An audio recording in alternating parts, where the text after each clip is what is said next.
E hoje eu tenho o prazer de estar aqui com essas duas feras da arritmia cardíaca, professor Francisco Darrier, professora Natália Olivetti, especialistas em arritmia, em genética, e a gente vai falar então dessa coisa de arritmias que podem matar indivíduos aparentemente saudáveis.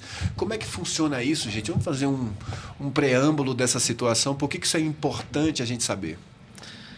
Bom, Alexandro, esse tema é tão importante porque eu costumo sempre dizer, eu sempre aprendi isso na minha vida, que nada vem ao acaso. É muito raro que não tenha nada. O aparentemente saudável, você foi muito feliz nessa colocação, é aparentemente mesmo. Porque, de fato, se você vai atrás de uma história clínica, física do paciente, você vai perceber, puxa, tem histórico familiar de morte súbita precoce, tem alguma coisa que está estranha, um sintoma que não foi muito bem valorizado naquele momento. Então, esses sintomas, muitas vezes pouco valorizados, numa pessoa que tem uma história familiar de morte súbita, precoce, isto talvez seja a bandeirinha vermelhinha que a gente precisa levantar e falar, peraí, não é tão aparente, não é tão saudável assim quanto a gente pensa. E eu acho que é importante desse tipo de videocast é alertar a população para situações que você pode prevenir, não é, Natália? Exato. A morte súbita é uma situação dramática e a gente tem cada vez mais valorizado, estado atento aí na cardiologia, né? E uma coisa que eu gosto de chamar a atenção é a questão da idade, né? A gente sabe que depois dos 50, 70 anos, a principal causa é infarto mesmo. Exato. Mas culturalmente, aqui no Brasil, uma coisa que a gente observa bastante é que às vezes a gente pode ter uma morte súbita acontecendo num jovem por volta de 20, 30 anos e muitas vezes fica sem diagnóstico e sem investigação.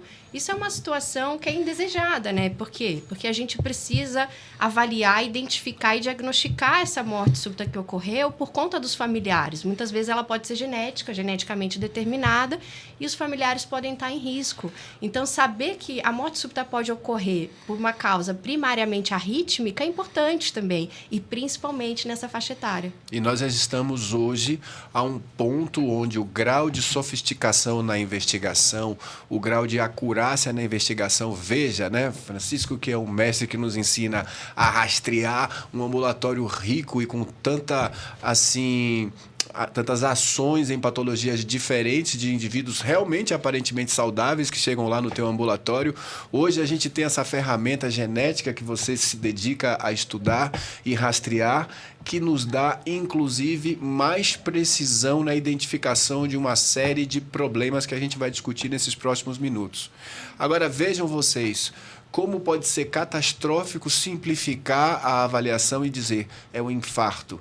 Porque, muitas vezes, eu queria ouvir de vocês o seguinte, a gente chega com um paciente para avaliar e ele fala que o irmão ou o tio morreu de quê? Infartou. Para o leigo é tudo infarto, mas qual é a diferença, então? Por que a gente pode, aliás, até mesmo para médicos gerais, cardiologistas iniciais que começam a avaliar seus pacientes, pegam aquela informação. Eu costumo dizer para os residentes o seguinte, toda informação merece ser checada. A gente não confia cegamente em ninguém, a não ser no namorado ou na namorada. Mas esta informação... Na mãe. Pode ser. Por que a gente precisa checar isso adiante? Muitas vezes você vai futucar até chegar lá na genética e ver, não era um infarto não. O que pode aparecer? Em primeiro lugar, a situação é dramática sempre, né? Para quem passa pelo problema, viu a familiar morrendo, e para aquele que pode ser vitimado por essa situação, e às vezes é uma síncope com convulsão, etc. Você falou do infarto, mas às vezes é convulsão também. Eu tenho casos de famílias que falam, olha, meu tio convulsionava, ele tinha uma neurocicercose, ele comia carne de porco. E, na verdade, não era isso. Ele era um paciente que tomava remédio para a cabeça e ele tinha muita convulsão e ele morreu. Vamos ver um exemplo prático, então. Esse caso é um paciente que eu acompanho, um cara jovem, ativo, aparentemente saudável. E ele está aqui no ambiente de trabalho dele aqui. Ele gentilmente nos forneceu essas imagens de câmera de segurança do trabalho. E repare, ele está ali de paletó, ele está de gravata, ele está do lado de outro colega. Olha o que está acontecendo aí. O que vocês acham? Sem pródromo, caiu com fé ali. É uma síncope que você percebe que não é síncope, é uma perda de consciência grave. Súbita, mas grave. Ele não teve tempo de se preparar. Isso já é um sinal de alerta extremo. Olha o que o pessoal está fazendo ali, Natália. O que você acha aí? Nessas situações é importante a gente estar atento, né? Chamar ajuda, testar a responsividade. Se o paciente não responde, chamou pelo paciente, ele não responde, já chamar ajuda, pedir uma ambulância, organizar um pouco esse atendimento inicial. Então, assim, uma pessoa que chega para vocês com o histórico de um episódio como esse aqui, como o Francisco falou, sem sintomas premonitórios, não houve pródromos aqui. Pegou ele de surpresa, não deu tempo nem de se proteger e poderia ter tido um traumatismo craniano Com gravíssimo. certeza. Qual que deve ser a abordagem dessa pessoa? Vamos chamar um neurologista? Vamos pedir um cateterismo? Ou nós vamos pensar fora da caixa? Muito bem, acho que primeiro é isso mesmo. O Alexandre é um paciente que tem uma perda de consciência. Não sei nem se é síncope. Cuidado, porque às vezes isso não é síncope. O pessoal confunde. Síncope cai, tem pródromo e acorda espontaneamente. Não sei, ele demorou, ele não está acordando rápido. Então ele está precisando de ajuda. Ele pode estar com uma arritmia grave ou ele está com uma situação de obstrução por uma cardiopatia hipertrófica, sabendo que as causas mais comuns em pessoas mais jovens ou aparentemente saudáveis não são saudáveis, são doenças, são cardiomiopatias ou são doenças elétricas. Então, seguramente aí, eletrocardiograma, monitorar e entender a história familiar. Obviamente que eu não faço neurologista, o neurologista é bem-vindo, é multiprofissional, mas nós queremos evitar o pior, que é a morte súbita. Esse paciente, até prova contrária, está tendo uma situação de risco de morte súbita. Como é que você vai investigar esse paciente, Natália? O paciente jovem, aparentemente saudável, com uma síncope de características arrítmicas, né? Primeiro passo, realmente avaliar se tinha algum outro sintoma anterior, dor torácica, palpitação, etc.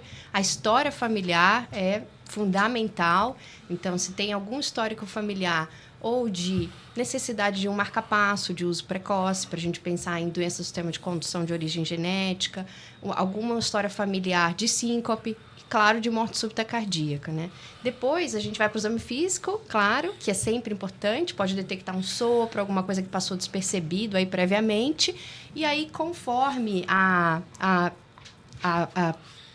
probabilidade, né, do que você detectou aí de sintomas e história, o eletrocardiograma é um exame fundamental para você lançar hipóteses diagnósticas e direcionar a necessidade ou não de alguns exames de imagem. Tudo começa com o eletrocardiograma, Tudo. um exame simples, esse exame aí que já vai há mais de 100 anos aí de experiência.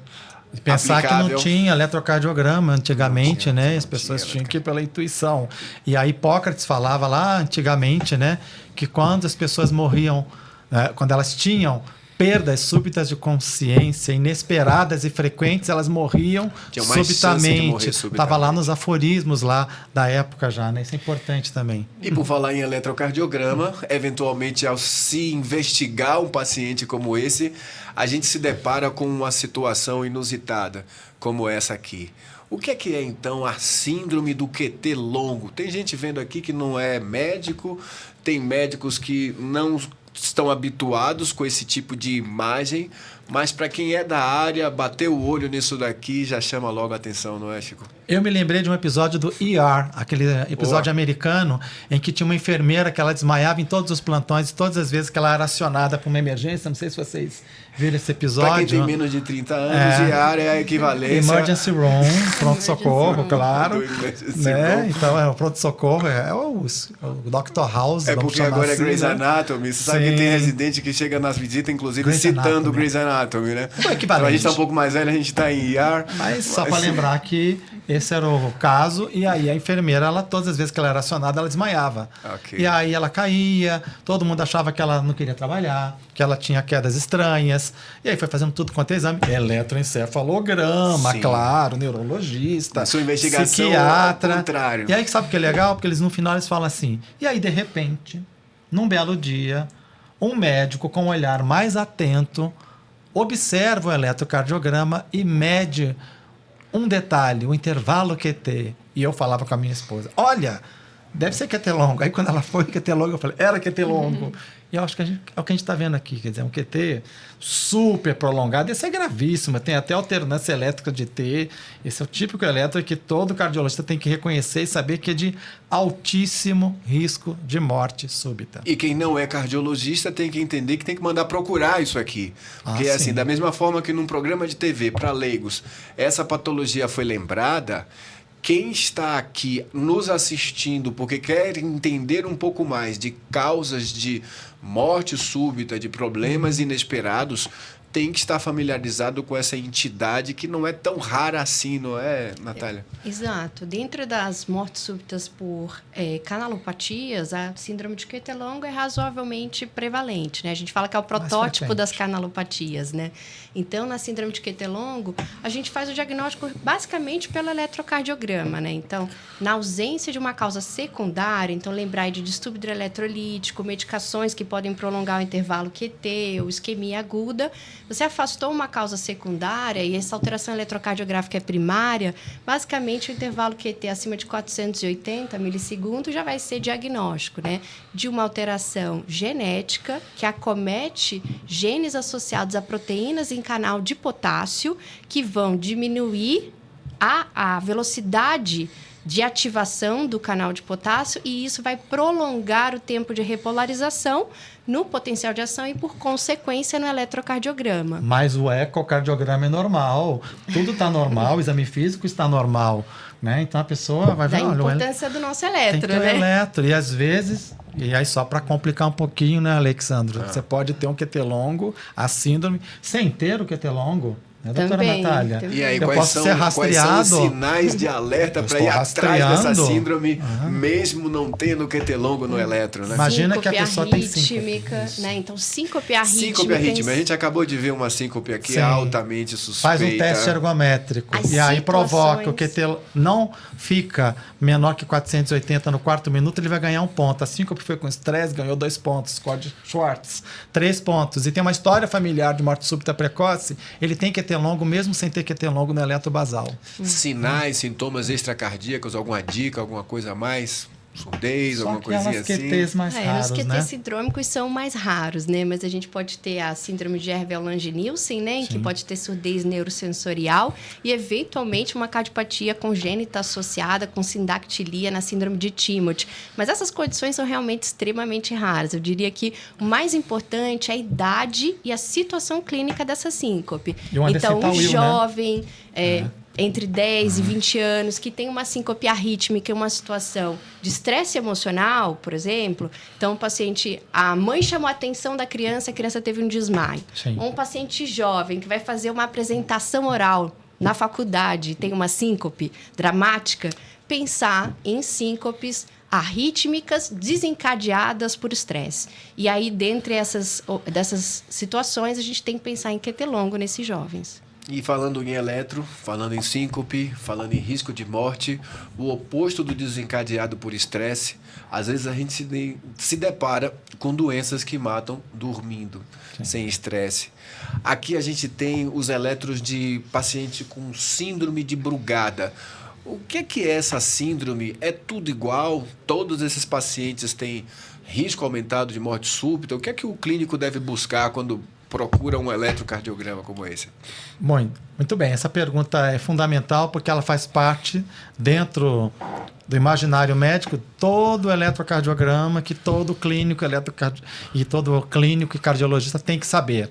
Por quê? Porque ele já vai dar a dica, que é o que você está mostrando ali. O tipo 1, que atualmente a gente chama de brugada de verdade, o restante é o não brugada. Sim, muito importante Sim. chamar a atenção. Chega muito paciente nos nossos ambulatórios rotulado como brugada E não porque é. alguém suspeitou Exato, de um esse eletro aqui tipo não dá. 2, tipo 3, etc. Aqui, ó. Esse aqui é o clássico que você está colocando aqui, Alexandre. Então, a barbatana dorsal de tubarão, tá? Porque é aquele... Não é nem um Cover baby shark, é um type, super shark super aqui, é tubarão. super tubarão. E ele é suprado. E eu costumo falar uma brincadeirinha sempre para os residentes. Olha, o QRS faz uma DR, discute a relação com a onda T. Então, sempre o QRS, ele vai em direção à onda T. Então, ele tem uma toboágua, ele desce direto. para Uma diferenciar DR com a muitas onda D. vezes da displasia, que às vezes confunde. Às vezes ele vai ter uma T negativa, vai ter uma fragmentação, mas não é como esse, que ele vai lá em cima e ele vai lá e vai conversar com a onda T. Existe uma DR do QRS com a onda T. E quando eu falo isso, em geral, as mulheres ficam felizes. Ah, DR é legal. E os homens ficam meio que tremendo. Então, o Brugada é isso, e dá mais em homens. E são eles que pagam São. mais o preço. Aliás, eu ia perguntar, É. a voz do povo é a voz de Deus? Vamos ver o próximo traçado aqui. Ixi. Será que é? Essa é uma doença que mata mais homens, muito mais homens do que mulheres. Mata dormindo. E lá no sudeste da Ásia, a cultura popular associa essa morte a uma maldição de uma deusa que está representada aqui, chega de noite e asfixia os homens sentando nas suas cabeças. E para evitar esse problema, muitos homens culturalmente se vestem de mulher para não morrer durante a noite. Onde que está o link entre a cultura popular e a plausibilidade biológica aqui dessa doença? Na prática, o Brugada é uma doença cuja expressão fenotípica e a expressão dentro da expressão fenotípica, além do eletro, o risco de morte súbita ele é muito mais comum no sexo masculino, praticamente 8:1. Acredita-se que a expressão, o cromossomo Y, a corrente TO, que é uma das correntes que vai em oposição para fechar o canal de sódio, ela tem mais expressão no cromossomo Y. Só que, como você falou, o imaginário popular só fala, é a bruxa que vem para os homens. E aí depois, o Brugada, de maneira muito oportunística, de maneira muito científica, é o que a gente fala. Tudo que está no imaginário popular tem que gerar ciência. Até então, o raio poderia ser uma desgraça de Deus. E não é uma questão de ciência, entender o que está acontecendo. E é muito legal porque essa bruxa, na verdade, né, provavelmente essa deusa devia ser uma bruxa ou uma pessoa viúva, que é assim que eles acreditavam. E o triste da história é que eles não acordavam, né? Eles estavam mortos e de roupa feminina. É uma arritmia que terrível. não costuma matar no esforço, né? Mata no repouso, dormindo, né? Exato, Então, e assim, isso é uma situação difícil, né? Porque a gente tem uma... Já no QT longo, a gente pode falar para o paciente, não se expor a situações de estresse, não fazer atividade física extenuante, que vai alterar de forma muito súbita a frequência cardíaca, né?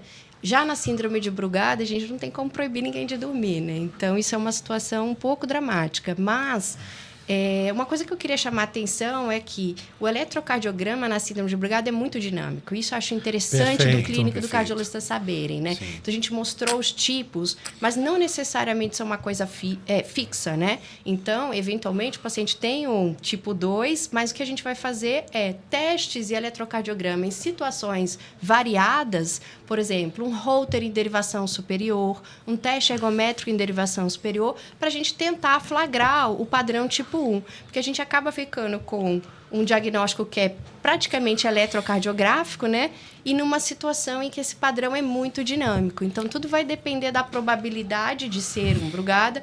Um paciente que tem morte súbita familiar, é um jovem que teve uma síncope dramática numa situação de repouso e um eletropadrão não diagnóstico mais suspeito, aí, eventualmente, pode valer a pena fazer até um teste farmacológico, por exemplo, com asmalina, né? Muito bem lembrado. desmascarar o eletrocardiograma que estava ali meio que Exato. oculto. Lançar Esse a teste mão. ergométrico, por exemplo, nós publicamos. Essa foi uma Sim. tese que nós acabamos de fazer para publicação, que é do Dr. Neme Pichara, que foi colaborador junto com o Dr. William, né? A gente teve que pegar todos esses pacientes, submeter teste ergométrico, fazer derivação superior e na hora que está no pico do esforço, relaxe abruptamente, faz uma manobra vagal, ou seja, deita imediatamente e aí o padrão muitas vezes ele aparece.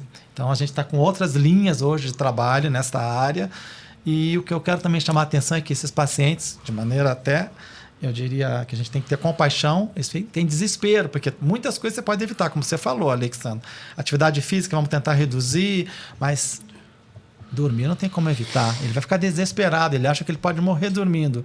E aí o alerta tem algumas questões. Ele não pode dormir com refeição copiosa, ele não pode dormir com febre, então a gente trata a febre, a gente dá remédio anti-refluxo, e aí muitas vezes aquela famosa morreu de indigestão. Teve uma febre e morreu durante o sono. A gente começou esse E aí papo descobriu falando do isso. infarto mal avaliado, às vezes tem a indigestão mal avaliada, ou Exato. o olho gordo mal avaliado. Enfim, vamos ver o próximo aqui, porque tem algumas outras situações onde a avaliação simples inicial de um eletrocardiograma ou mais sofisticada, como às vezes a Natália chega a ser requisitada, vai ajudar a gente se deparar com esta situação que é até um pouco mais comum, tá? Eu queria que vocês comentassem, fiquem à vontade aí. Por acaso, esse foi o diagnóstico do nosso paciente, tá? Perfeito. Então, a cardiomiopatia hipertrófica é uma miocardiopatia também de origem genética, das mais comuns das miocardiopatias genéticas, acomete pacientes jovens, né? E vai gerar o aumento do espessamento do músculo do coração, do músculo cardíaco, né?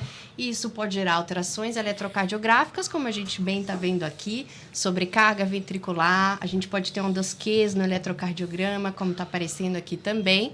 E o paciente pode ter sintomas, né, de palpitação, síncope, insuficiência cardíaca e tem risco de morte súbita cardíaca. Por isso que precisa ser muito bem avaliado. Só para contextualizar para o pessoal, a gente está vendo aqui um desenho esquemático de um coração cortado longitudinalmente, o ventrículo esquerdo está aqui está o ventrículo direito, amarelinho aqui é a musculatura, como a gente vê um aumento significativo de espessura desse músculo, né? Está hipertrofiado mesmo, esse coração geneticamente determinada, essa hipertrofia aconteceu.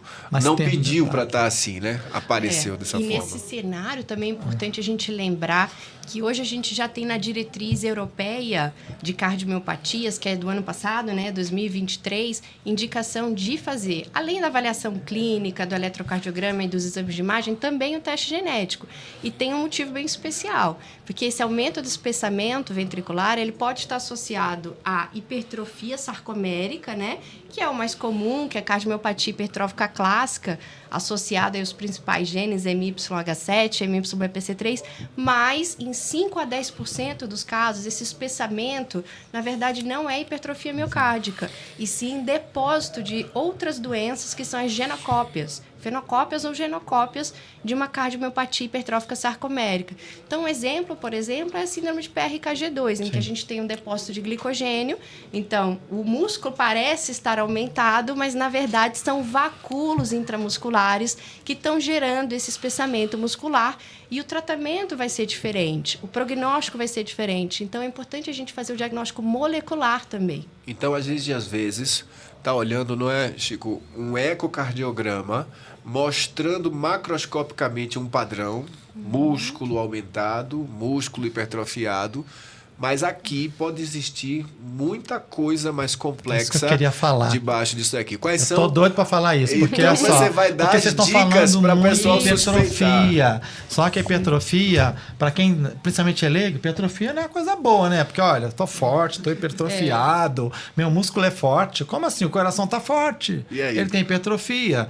Não é uma Não, hipertrofia é uma boa do bem. Não é uma boa Essa notícia. hipertrofia, na verdade, lá dentro, existe o que nós chamamos de desarranjo miofibrilar. Essa palavra muita gente esquece. Existe um desarranjo miofibrilar. Por quê? Porque as miofibrilas estão completamente alteradas pela questão genética. E isso vai gerar o quê?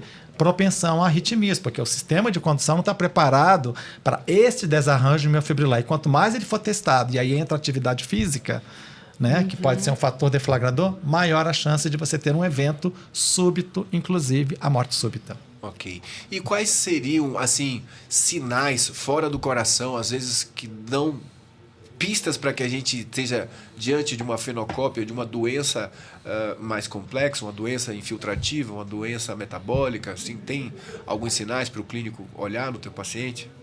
Tem sim. Então, assim, para PRKG2, que foi o exemplo que eu dei, vai ser o eletrocardiograma, né? Então, intervalo PR encurtado, uma pseudo-pré-excitação, vai fazer você pensar nessa doença de depósito.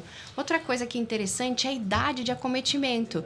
Então, por exemplo, a cardiomiopatia hipertrófica clássica, ela é esperada entre 20 e 40 anos para o início da apresentação fenotípica. Quando a gente tem uma criança com cardiomiopatia hipertrófica, com espessamento ventricular, a gente tem que pensar nessas doenças metabólicas, cardiometabólicas. Por exemplo, POMP e FABRI. São duas doenças, POMP e Danon, na verdade. Danon. São duas doenças de depósito que acometem crianças e no eletrocardiograma, uma coisa que a gente pode observar é uma sobrecarga exagerada. Então, hipertrofia acima de 30 milímetros, sobrecarga que eu costumo falar assim, que não coube no eletro, então aquela sobrecarga que passa do papel do eletro, em criança, pensar nessas doenças cardiometabólicas. E, por outro lado, no idoso também, porque quando a gente tem a hipertrofia que acontece num paciente que se inicia com 70, 80 anos, a gente tem que lembrar de amiloidose. Sim. Perfeito. E às vezes é o ventrículo direito que começa a ser acometido. Às vezes é uma cavidade que é difícil o ecocardiografista mostrar pra gente, né? E agora a gente volta pro eletro, essa ferramenta simples, básica e tão preciosa que às vezes você vem com o eco normal, mas tem algo aqui que já está chamando a atenção. Sim. Um olho acurado, não é isso? Com certeza. Então, você já está mostrando aí um eletrocardiograma, primeiro que tem baixa voltagem em algumas derivações, que tem um atraso final de QRS no V1, que na verdade não é atraso final. Se você olhar para V5 e V6, não tem correspondência, então isso é uma onda epsilon. E tem uma onda T de tatu, negativa em V1, V2, V3, V4, V5, então ainda até V6. Então, só pelo eletrocardiograma já tem 2 critérios maiores, a onda epsilon e a onda T negativa de V1 até V3, até além disso. Então, já dá 2 critérios maiores. Sem ressonância, isso já é uma displasia do ventrículo direito ou uma cardiomiopatia ritmogênica do ventrículo direito.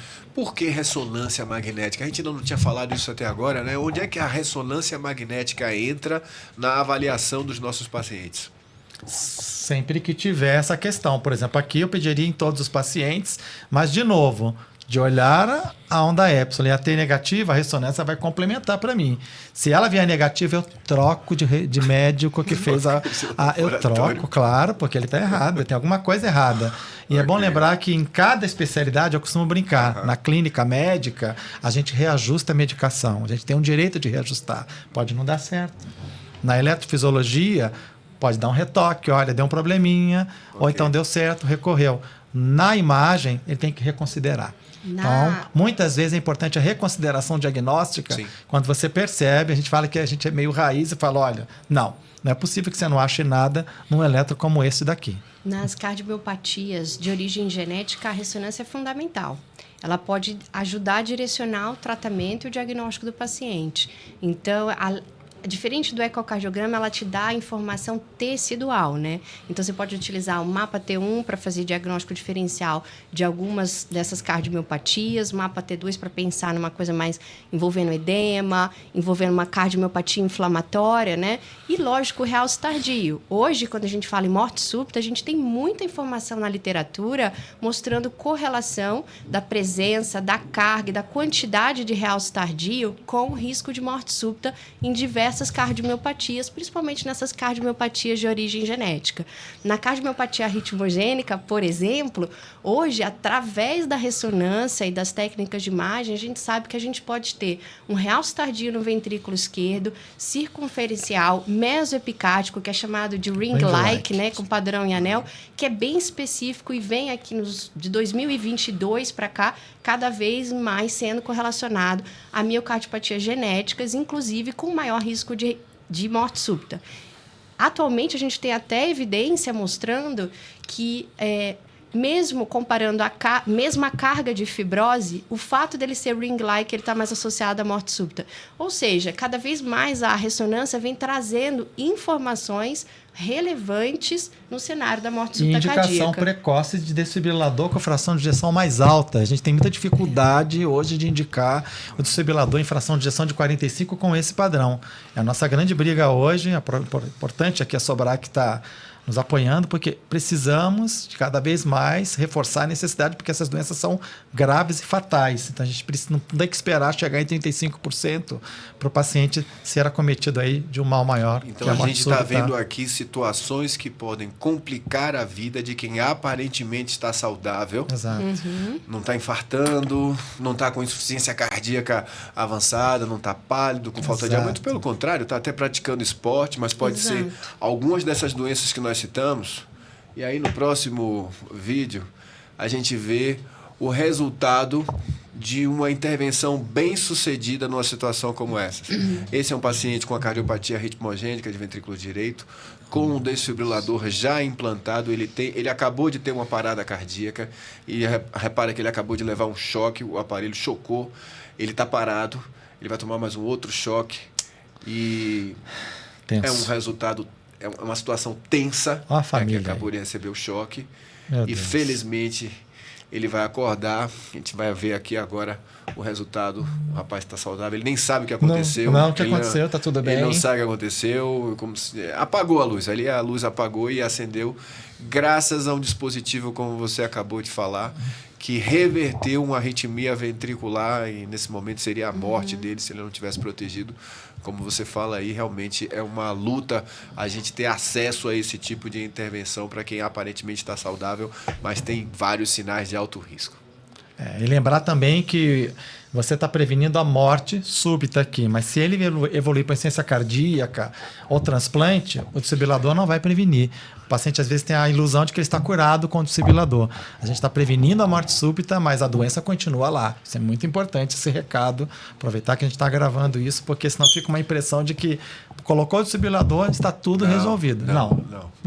Isso é muito importante, principalmente em cardiopatia ritmogênica, né? Que tem associação com exercício físico e que, eventualmente, a doença pode progredir a despeito de todos os cuidados em termos de medicação, né? Cuidados farmacológicos. É uma doença que a gente tem que tomar muito cuidado.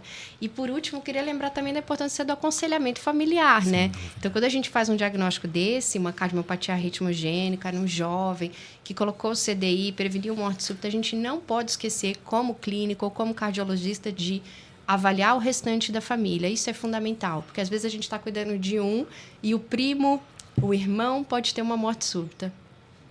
Então é isso, gente. Muito obrigado pela participação de vocês. Acho que foi uma pena que está chegando no fim aqui, mas foi um bate-papo maravilhoso, muito ilustrativo, muito esclarecedor. Sobrac 2024, 31 de outubro a 2 de novembro em Curitiba. Estaremos Vocês lá. estarão lá contribuindo mais ainda. Espero encontrá-los muito ao longo do ano, não é só no congresso, não. E realmente muito obrigado. Obrigado pela oportunidade. Muito obrigado mesmo. Obrigada pelo convite, estou super feliz e estaremos lá. Olha que bacana. E divulguem essa informação adiante, né? Esse vídeo precisa ter, vamos dizer, esse vídeo precisa ser acessado pelo máximo número de pessoas possível, realmente. Conte conosco. Ok. Obrigado. Obrigado, até lá, gente.